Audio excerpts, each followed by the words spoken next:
লা হাওলা ওয়ালা কুওয়াতা ইল্লা বিল্লাহ, যার অর্থ আল্লাহর সাহায্য ছাড়া কারো কোনো উপায় এবং শক্তি নেই। প্রিয় দর্শক, আজকে আমি আপনাদের সামনে এই আয়াতের ফজিলত সম্পর্কে আলোচনা করব।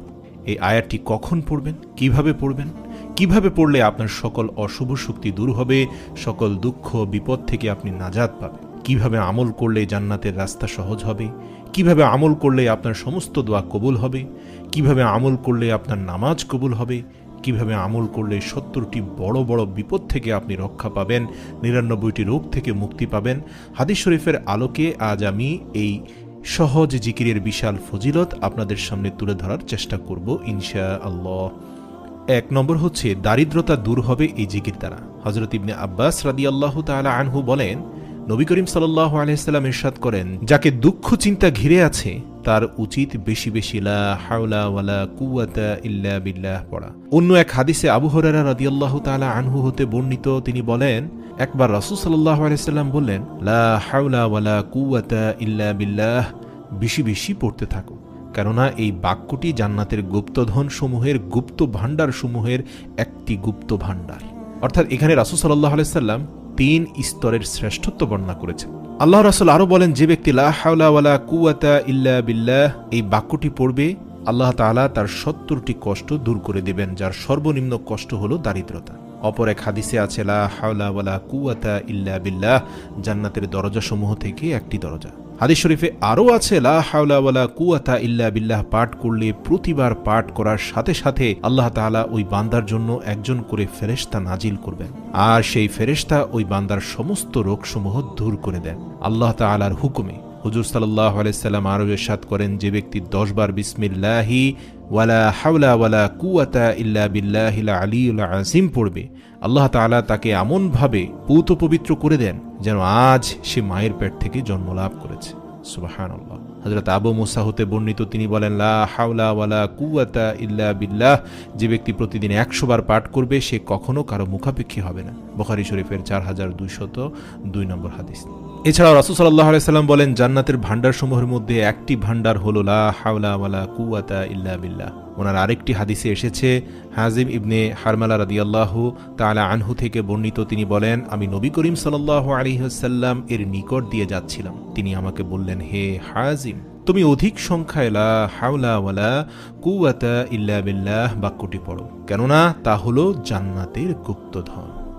মুসলিম শরীফ ৩৮৫।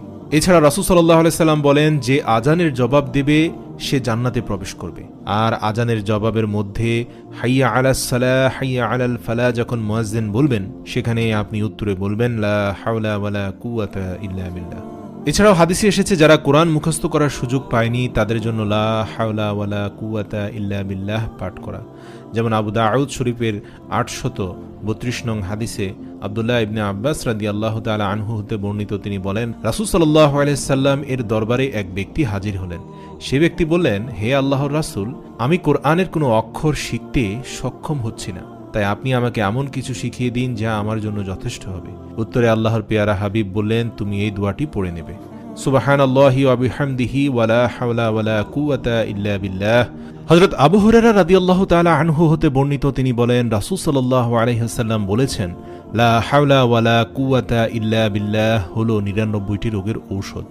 তার মধ্যে সবচেয়ে ছোট রোগ হলো চিন্তার রোগ।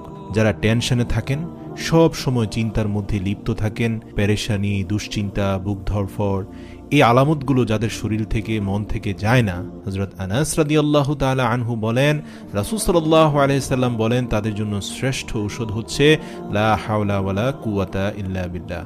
এছাড়াও আল্লাহ রাসূল বলেন, যে ব্যক্তি ঘর থেকে বের হওয়ার সময় বলে, বিসমিল্লাহি তাওয়াক্কালতু আলাল্লাহ ওয়ালা হাওলা ওয়ালা কুওয়াতা ইল্লা বিল্লাহ, এটা যখন বলে তখন একজন শয়তান যে ওর সাথে আছে তাকে আরেকজন শয়তান বলে, যে ব্যক্তিকে পথ দেখানো হয়েছে, উপকরণ দেয়া হয়েছে এবং রক্ষা করা হয়েছে, তাকে তুমি কি করতে পারবে?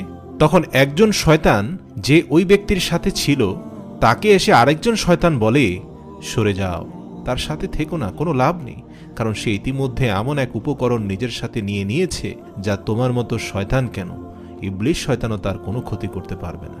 সুবহানাল্লাহ।